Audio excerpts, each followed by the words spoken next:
My name is Jim from Surf and Turf Roofing, doing a digital analysis on 2 Old Town Country Court in Medford, New Jersey. Taking a look at the overall condition of your roof up here.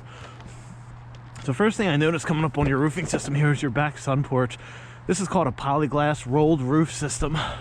But the one thing that I did notice about what the previous installer didn't do is he failed to bleed out the seams on the material here, meaning he didn't heat up that tar and let it bleed through to seal these seams. So over time, what that's going to do is that's going to allow these seams to start popping very prematurely and cause leaks inside the sunroom here. So we definitely got to get this roof coated and prevent that from happening.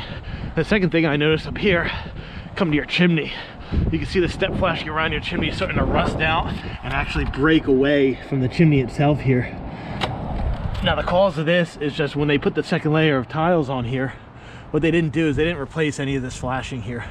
So this flashing, being 40 years old, is really in bad shape here, and that's going to allow water to get in, damaging the brick, and extend inside, damaging the interior below here.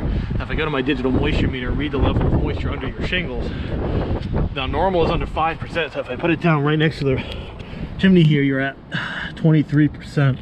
Up here a little bit, you're at 7%, 13%, and then down here you're at close to 20% there. So you're definitely getting some moisture retention in through this chimney flash, and that's going to start spreading across the entire roof.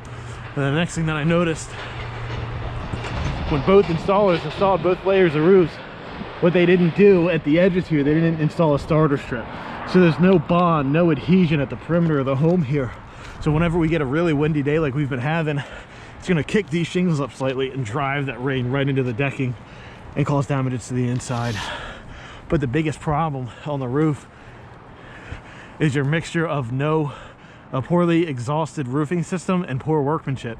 So you have a single attic fan there and a small one over there to exhaust the roof, and that's not sufficient enough, especially with 2 layers. So that cooks the shingles, and that cooks them to the point where you're seeing all these lifted shingles here at the edges. And what was most alarming is that when they put the second layer down, they didn't nail it at all. There's no nails in these shingles here. So when they put the second layer down, all they did was set the tar and use that instead of nailing them. So that way, now when these shingles are lifting up, it's going to be a very big problem once they start flying off the roof, and that's going to happen if we get another bad windstorm. So I'm glad you called us when you did, so we can get ahead of this. So I'm going to get down, put a plan together for you, make sure we get this roofing system secure for you and your family.